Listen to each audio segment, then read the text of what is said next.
أعوذ بالله من الشيطان الرجيم. بسم الله الرحمن الرحيم. السلام علیکم ورحمۃ اللہ وبرکاتہ۔ وعلیکم السلام ورحمۃ اللہ وبرکاتہ۔ سورۃ الشورى آیت نمبر 27 سے 31۔ ان الحمد للہ والصلاۃ والسلام علی رسول اللہ اما بعد۔ اعوذ باللہ السمیع العلیم من الشیطان الرجیم من ہمزہ ونفخہ ونفثہ۔ وَلَوْ بَسَطَ اللَّهُ الرِّزْقَ لِعِبَادِهِ لَبَغَوْا فِي الْأَرْضِ وَلَكِنْ يُنَزِّلُ بِقَدَرٍ مَا يَشَاءُ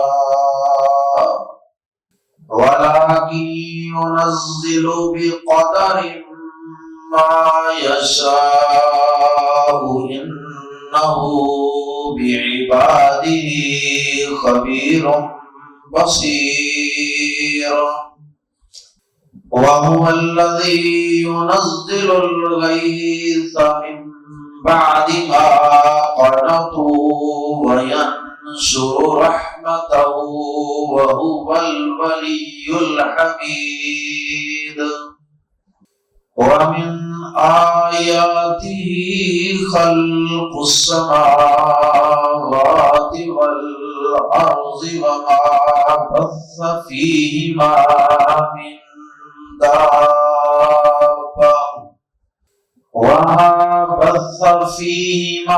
من دابة وهو على جمعهم إذا يشاء قدير۔ وما أصابكم من مصيبة فبما كسبت أيديكم ويعفو عن كثير۔ وما أنتم بمعجزين في الأرض وما لكم من دون الله من ولي ولا نصير۔ گزشتہ آیات میں اللہ رب العزت نے ایمان اور اعمال صالحہ کے حامل لوگوں کی دعا کو جلد قبول کرنے کی خوشخبری سنائی، اور پھر ساتھ ہی اللہ پاک نے یہ بات بھی بیان فرمائی کہ وَيَزِيدُهُم مِّن فَضْلِهِ، بلکہ اللہ ایمان والے جو کچھ مجھ سے مانگتے ہیں صرف وہی عطا نہیں کرتا، اس سے بھی کہیں زیادہ وہ عطا کر دیتا۔ اب سوال یہاں یہ پیدا ہوتا تھا کہ پھر اللہ رب العزت بعض اوقات ایمان والوں کو رزق کی تنگ دستیوں سے کیوں گزارتا ہے؟ وہ تو اللہ تعالیٰ سے وسیع رزق مانگتے رہتے ہیں، لیکن اس کے باوجود انہیں وہ رزق یا اتنا رزق نہیں ملتا جو ان کی خواہش تمنا اور دعا ہوتی ہے۔ تو پھر اس کا کیا سبب ہے؟ جس طرح اسلام کے ابتدائی دور میں مکی زندگی میں مسلمانوں پہ معیشت بہت کم تھی اور کافروں نے مسلمانوں کا معاشی بائیکاٹ بھی کر دیا، اور بھی ایمان والے ہمیں عمومی طور پہ اللہ کے باغیوں، نافرمانوں اور کافروں سے زیادہ کمزور نظر آتے ہیں۔ تو اس کا کیا سبب ہے؟ تو اللہ پاک نے اس کا سب سے پہلی آیت مبارکہ میں اس بات کا اور اس اشکال کا جواب دیا کہ ٹھیک ہے میں عمومی طور پہ یہ ایک عمومی قاعدہ ہے، جنرل اصول قاعدہ ہے کہ میں ایمان والوں کی دعاؤں کو قبول کرتا ہوں، لیکن بعض اوقات کچھ دعائیں جو ایمان والے مجھ سے مانگتے ہیں اور جس درجے کی دعا وہ مانگتے ہیں اس درجے کی اگر میں قبولیت عطا فرما دوں تو وہ ان کی دنیا اور آخرت کے لیے، ان کے ایمان اور ان کے نیک اعمال کے لیے میں رب جانتا ہوں کہ بہتر نہیں۔ مثال کے طور پہ اگر جتنا لوگ رزق چاہتے ہیں میں اتنا ہی انہیں رزق عطا کر دوں تو اللہ پاک فرماتے ہیں کہ اتنی وسعتیں اور اتنی فراخیاں انہیں عطا کر دوں تو یہ زمین میں بغاوت و سرکشی کرنے لگ جائیں، کیونکہ مال و دولت یہ عموماً انسان کے اندر ایسی سرکشی پیدا کر دیتی ہے کہ انسان عموماً اللہ سے، اس کی عبادت سے بھی دور ہو جاتا ہے، مسجد سے، قرآن سے، عبادت سے، ذکر اذکار سے بھی دور، اور اس کے ساتھ ساتھ وہ اللہ کے بندوں پر سرکشی کرنے والا بن جاتا ہے۔ وہ دولت اور مال وہ اسے انسانوں پر زیادتیاں اور سرکشیاں کرنے پر ابھارتی ہے، اور یہ ہمارا عمومی طور پہ تجربہ بھی ہے، ہم اس کو اپنی آنکھوں سے دیکھتے بھی ہیں۔ اللہ اکبر، آپ فجر کی نماز میں مسجدوں میں آنے والے لوگوں کی حاضری لگا لیں کہ ان میں بڑی بڑی کوٹھیوں میں اے سی لگا کر سونے والے لوگ، ان کی تعداد کتنی ہے، اور اس کے علاوہ جو درمیانہ طبقہ ہے ان کی تعداد کتنی ہے مسجدوں میں، آپ کو اندازہ ہو جائے۔ آپ قرآن سیکھنے سکھانے والے لوگ، حفظ کی بات نہیں کر رہا، حفظ تو بہت سے لوگ فیشن سمجھ کے بھی کرواتے ہیں اپنے بچوں کو، وہ بڑے بڑے امیر لوگ بھی کرواتے ہیں۔ صرف حفظ سے تو کچھ زیادہ انسان کو حاصل بھی کچھ نہیں ہوتا۔ ہاں، میں بات کر رہا ہوں قرآن کو سیکھنا سکھانا، فہم قرآن، تو قرآن کو سیکھ کر سمجھ کر پڑھنا پڑھانا، اس کی جو کلاسز ہوگی، آپ اس کی جو مجلسیں ہوں گی اس پہ بھی دیکھ لیجیے زیادہ کس قسم کے لوگ ہوتے ہیں، اور اسی طرح آپ دینی مدارس کا رخ کر لیجیے، وہاں پر بھی جا کر آپ ایک سروے کر لیجیے اور پوچھ لیجیے کہ ان میں کس طبقے کے زیادہ لوگ ہیں، تو آپ کو اللہ پاک کی اس بات کی سچائی کا مزید یقین ہو جائے گا کہ واقعی رزق کی فراوانیوں والے لوگ، بڑی بڑی فیکٹریوں کارخانوں والے کروڑوں اربیوں پتی لوگ جو ہیں، یا تو وہ خود اپنے بچوں کو نہیں پڑھانا چاہتے دین کا علم، قرآن اور حدیث کا علم، قال اللہ و قال الرسول کا علم، چٹائیوں پر بیٹھ کر حاصل کرنے والا علم، یا تو وہ خود ہی اپنے بچوں کو اس طرف نہیں لگانا چاہتے دولت اور پیسے کی فراوانیوں کی وجہ سے، یا اگر کوئی شخص خود یہ خواہش رکھتا بھی ہے تو اس مال و دولت کی فراوانیوں کی نحوست ایسی ہوتی ہے عام طور پہ کہ اس کی اولاد ہی اس طرف نہیں آئے، باپ چاہتا بھی ہے تو بچے گاڑیوں، کوٹھیوں، اسیوں، نوکروں، نکرانیوں، نوکر چاکر، ان سب چیزوں کی کثرت کی وجہ سے اولاد ہی دینی مدارس کا رخ کرنے سے گریزاں ہو۔ اللہ اکبر۔ تو بہرحال اللہ پاک فرماتے ہیں کہ میں اس وجہ سے اپنے بندوں کو بہت وسیع رزق نہیں دیتا کہ کہیں یہ سرکش اور باغی نہ ہو جائے۔ اب رہی یہ بات کہ اللہ پاک نے جتنا لوگوں کو رزق دیا ہوا ہے، اس کے باوجود بھی تو بہت سے لوگ سرکشی اور بغاوت کر رہے ہیں، تو اس کا جواب یہ ہے کہ اللہ پاک نے ایک حد تک رزق دیا ہے۔ اگر اللہ تعالیٰ اگر یہ تھوڑا رزق دیا ہوا ہے، ایک محدود رزق دیا ہے، تو پھر بھی وہ سرکشی اور بغاوت اور لوگوں پہ ظلم اور زیادتیاں اور لوگوں کی زمینوں پہ قبضے، یہ سارا کچھ کر رہے ہیں۔ شراب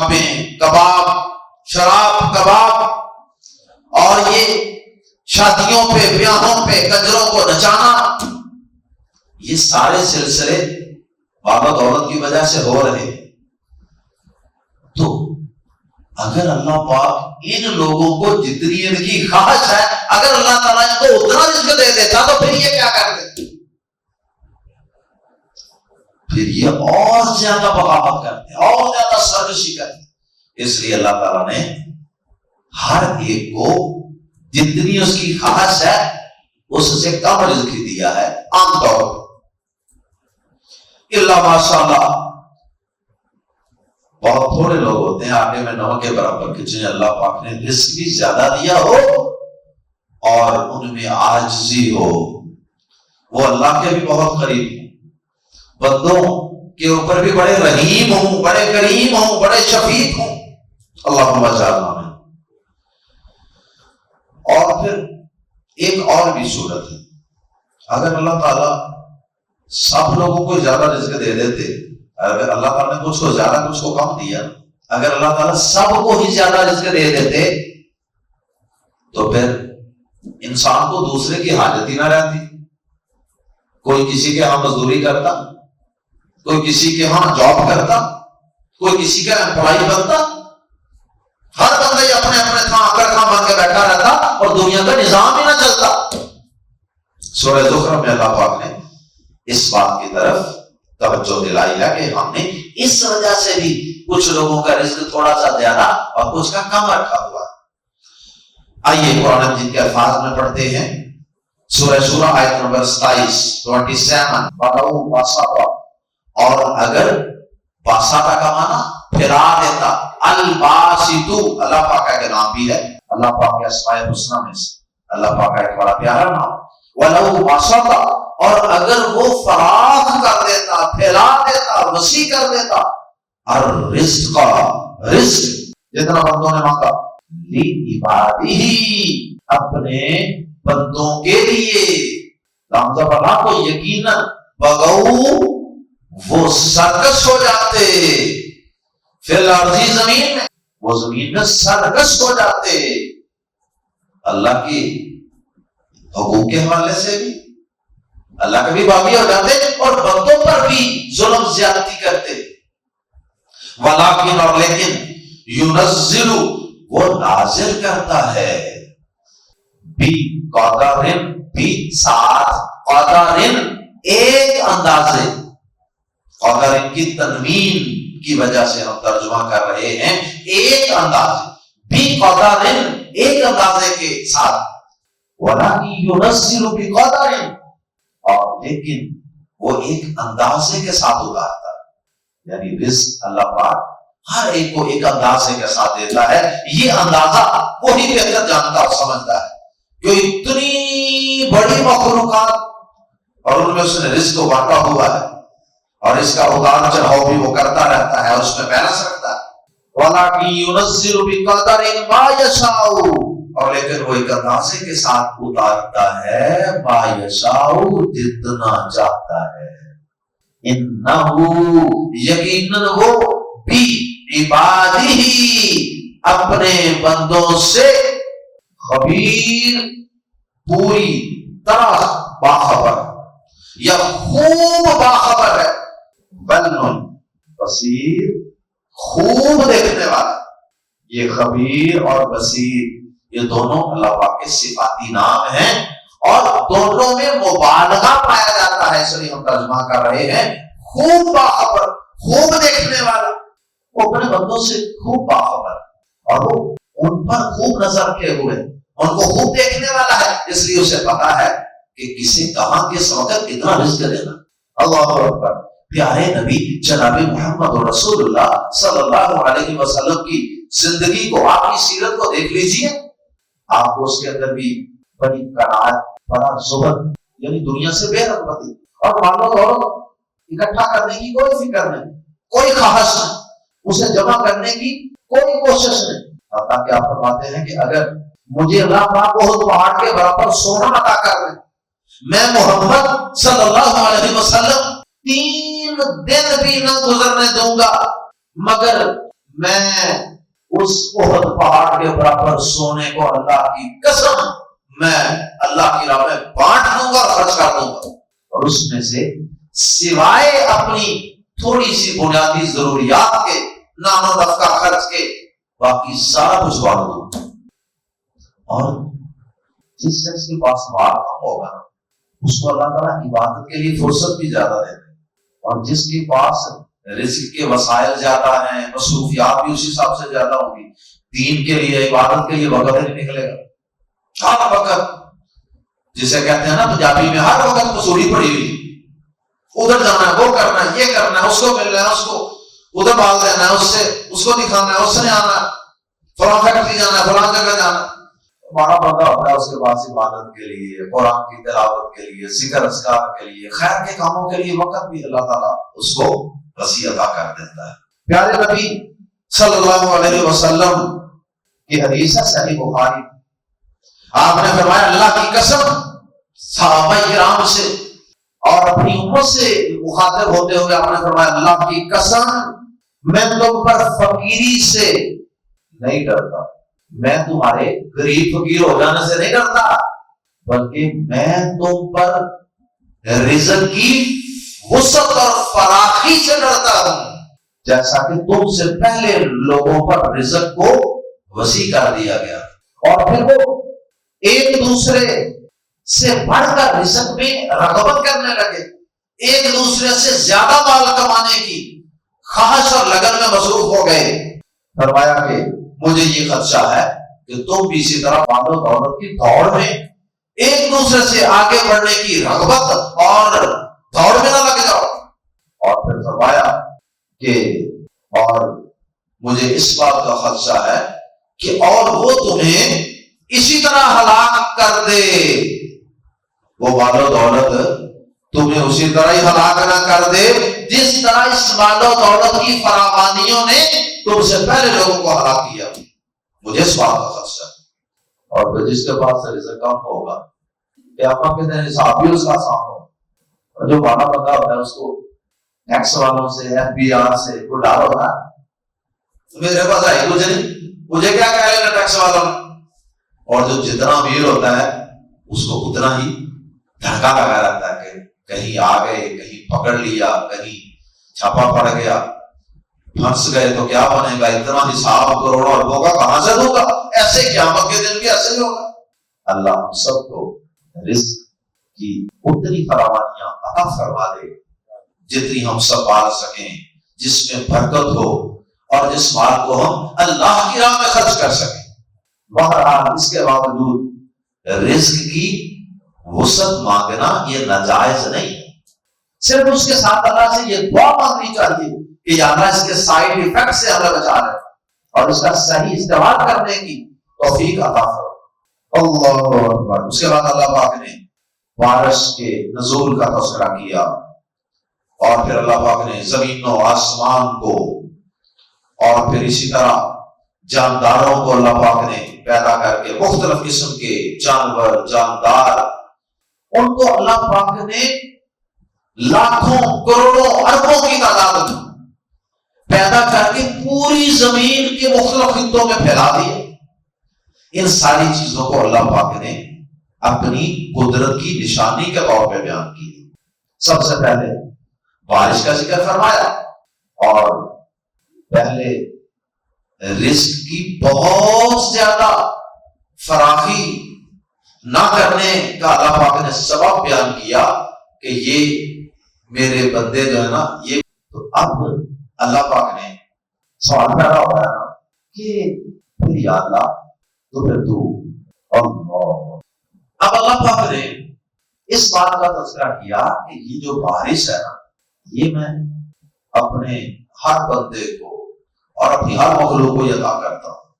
یہ بھی میری ایک نعمت ہے. وہ اللہ بھی اور وہی ہے جو ينزل برساتا ہے نازل کرتا ہے الغیث بارش من بعد اس کے بعد ما کے قنطوا وہ نا امید ہو چکے بندوں کی نا امیدی کا تذکرہ کیا کہ ہر طرف انسان جانور مایوس نا امید پریشان ہو چکے ہیں, بارش نہیں ہو رہی, ہر طرف قحط سالی ہے. تو اللہ پاک فرماتے ہیں اور وہی ہے جو بارش برساتا ہے اس کے بعد کہ وہ نا امید ہو چکے. وَيَنْشُرُ اور وہ پھیلا دیتا ہے, منشر کرنا پھیلا دینا, وَيَنْشُرُ اور وہ پھیلا دیتا ہے, اور رحمتہ اپنی رحمت, بارش کو اپنی رحمت قرار دی. وَهُوَ الْوَلِيُّ اور وہی مدد کرنے والا ہے, وہی متولی ہے, وہی ذمہ دار ہے اس کائنات کا نظام چلانے کا, بارش کو کنٹرول کرنے والا, برسانے والا, یہ بھی وہی ہے. الحمید تمام تعریفوں کے لائق بھی وہی ہے, اسی کا شکریہ بنتا ہے. اس میں جو مادیت پرست لوگ ہیں ان کا بھی رد ہے جو کہتے ہیں جی یہ کائنات خود بخود ہی بنی ہے, خود بخود ہی اس کا نظام چل رہا ہے, بارش بھی خود ہی ہوتی ہے, یہ گرمی سردی یہ سارا کچھ آٹومیٹک خود ہی ہو رہا ہے. وہ کہتے ہیں کہ سمندر پانی کے اوپر سورج کی شعائیں پڑتی دھوپ اور پھر وہ بخارات بن کے اوپر اڑ جاتا ہے, پانی ایواپوریٹ ہوتا ہے, اوپر چلا جاتا ہے اور اوپر بادلوں کی شکل اختیار کر لیتا ہے, اور پھر اس کے بعد وہ بارش بن کے دوبارہ برس جاتا ہے زمین پہ, ہوائیں اس بادلوں کو اٹھا کر لے جاتی ہیں ادھر ادھر اور پھر وہ برس جاتا ہے. اب ایسے مادیت پرستوں سے اور ایسے ملحدین سے جو اللہ کے منکر ہیں ان سے یہ سوال بنتا ہے نا کہ یہ بتاؤ سورج بھی وہی ہے, سمندر بھی وہی ہے, پانی بھی وہی ہے, ہوائیں بھی وہی ہیں, تو پھر ہر سال اور ہر علاقے میں ایک جیسی بارش کیوں نہیں ہوتی؟ پھر یہ کہانیاں کیوں ہوتی ہیں؟ لوگ نا امید ہو جاتے ہیں بارشوں سے, مر جاتے ہیں دعائیں کر کر کے, اللہ جب نہیں چاہتا نہیں ہوتی بارش. کیا تکلیف ہے؟ رکاوٹ کہاں ہے؟ سورج بھی وہی ہے, سمندر بھی وہی ہے, پانی بھی بخارات بن کے اوپر جا رہا. یہ فیصلہ کون کرتا ہے کہ کب کتنی بارش کہاں کس وقت کتنی مقدار میں نازل کرنی ہے؟ یہ فیصلہ اللہ رب العالمین کرتا ہے. گرمیوں کے اندر سردی کا موسم وہ ہمیں دکھا رہا ہے کہ اس کی قدرت. وَهُوَ الْوَلِيُّ اور وہی متولی ہے, وہی نظام چلا رہا ہے کائنات کا. الحمید تمام تعریفوں کے لائق وہی ہے. وَمِنْ آیَاتِهِ اور اس کی آیات میں سے ہے خلق السماوات, صرف بارش ہی نہیں اس کی نشانیوں میں سے, وَمِنْ آیَاتِهِ اور اسی کی نشانیوں میں سے ہے خلق السماوات آسمانوں کی پیدائش, والارض اور زمین کی, زمین و آسمان کی پیدائش اسی کی نشانیوں میں سے. زمین و آسمان پہ غور کر لو, جتنا غور کرتے چلے جاؤ گے اس کی قدرت کی نشانیاں تم پر آشکار ہوتی چلی جائیں. اور اس نشانی کا, زمین و آسمان کی نشانی کا ذکر تو قرآن پاک میں جا بجا ملتا ہے. اور اس کے بعد فرمایا ایک اور نشانی, وما اور وہ جو بثا اس نے پھیلا دیے ہیں, فیہ ان دونوں میں زمین و آسمان میں, من دابت کوئی بھی جاندار, جتنے بھی جاندار اس نے پھیلا دیے ہیں. اس میں کچھ پیڑ کے بعد چلتے ہیں جیسے سانپ, کچھ دو ٹانگوں میں چلتے ہیں اور کچھ چار ٹانگوں میں چلتے ہیں. تو یہ جتنے بھی جاندار سب کے ساتھ اس نے زمین میں پھیلا دیے ہیں. صرف پیدا ہی نہیں کی, پیدا کرنا ایک اس کی قدرت کی نشانی ہے اور ان کو پھیلا دینا یہ دوسری اس کی قدرت کی نشانی. کہ جاؤ ہر چیز کو اس کی جگہ پہ بکھیر دیا, اور پھر آگے ان کا سلسلہ نسل جو ہے سلسلہ افزائش اس کو جاری کر, اور پھر آخر میں اس کی ایک اور بہت بڑی قدرت, اور وہ ہمارے غیب کے ایمان سے تعلق رکھتی ہے. فرمائیے ساری چیزیں تو تم اپنی آنکھوں سے دیکھتے ہو نا, بارشوں کا برسنا, ندیوں نالوں کا بہنا, اور پھر چشموں کا بہنا, اور پھر اس بارش کے نتیجے میں زمین کے اندر سے مختلف پودوں اور مختلف فصلوں کی نرم و نازک کونپلوں کا اگنا، اور پھر فصلوں کا لہلانا، پھر ان کا پکنا، پھر ان کا تمہارا ان کو کاٹنا، پھر ان کو کھانا، یہ سارا کچھ تو تم دیکھتے ہو نا. لیکن ان ساری قدرتوں سے اور ہماری ساری نشانیوں سے ایک ہماری بڑی قدرت پر تم ایمان لے آؤ ہمارے کہنے پر، اور وہ یہ ہے وَهُوَ عَلَىٰ جَمْعِهِمْ، اور وہ ان کو اکٹھا کرنے پر اِذَا يَشَاءُ، جب وہ چاہے، قدیر، پوری طرح قادر. اللہ اکبر. مطلب یہ ہے کہ ایک تو دنیا کے اندر بھی جو اس نے جاندار پھیلا دی ہے نا، وہ جب چاہے ان سب کو دوبارہ اکٹھا کر سکتا ہے ایک جگہ. اور ایک اس کا مطلب یہ بھی ہے ان جانداروں کو، جن میں بطور خاص انسان بھی ہیں، جن بھی ہیں، اللہ تعالیٰ ان کو قیامت کے دن سب کو قبروں سے نکال کر جمع کر دے گا ایک جگہ میدان محشر. یہ اللہ تعالیٰ کی قدرت ہی ایسا کر سکتی ہے، ورنہ انسان جو اتنا اشرف المخلوقات ہے، اتنے وسائل رکھتا ہے، جدید دور کی اتنی ٹیکنالوجی رکھتا ہے، اس کا حال تو یہ ہے کہ یہ اکثر لوگ ارادہ کرتے ہیں کہ یار ہم اپنے نا میٹرک کے کلاس فیلوز کو جمع کریں. کوئی کہتا ہے ہم اپنے دینی مدارس میں پڑھنے والے جو ہمارے کلاس فیلوز تھے نا، ہم جواب ان کو اکٹھا کرتے ہیں. یار بکھرتے ہوتے ہیں، کوئی کہیں کوئی کہیں، وہ نہیں جمع ہوتے لوگوں سے. باوجود اتنے جدید وسائل کے، واٹس ایپ ہے، فیس بک ہے، موبائل ہے، کوئی کہیں چلا گیا ہوتا ہے، کوئی کہیں چلا گیا ہوتا ہے. یہ شاید کی مکھیاں یہ چھتے سے اڑ جائے، ان کو وہ واپس لا سکتا، اکٹھا کر سکتا صرف ایک چھتے سے. اور وہ رب ان تمام جانداروں کو جب چاہے اکٹھا کر سکتا ہے، اور قیامت کے دن تو وہ ایسا کر کے دکھائے گا. اللہ اکبر. وما اصابکم من مصیبت، اللہ پاک نے آگے ایک سوال کا جواب دیا کہ انسان کے ذہن میں سوال آ سکتا ہے کہ بارش اللہ تعالیٰ اپنی قدرت کی نشانی کے طور پہ بیان فرما رہا ہے، تو پھر بعض اوقات اللہ تعالیٰ بارش کو روک کیوں لیتا ہے؟ اللہ پاک نے فرمایا کہ وہ تمہاری اپنی کرتوتوں اور تمہارے اپنے گناہوں اور نافرمانیوں کا نتیجہ ہوتی. گناہ گاروں کی گناہوں کی وجہ سے گناہوں کی شامت،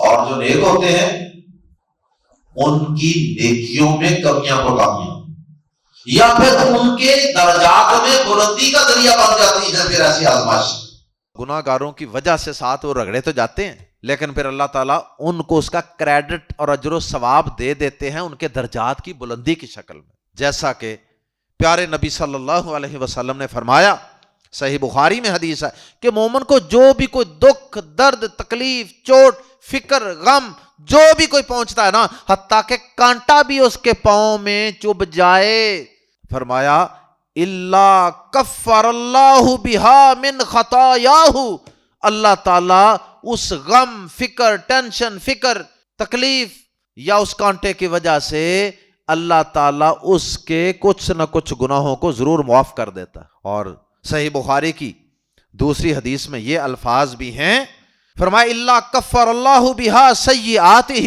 اللہ تعالیٰ اس کے ساتھ اس کی برائیاں گرا دیتا ہے، مٹا دیتا ہے.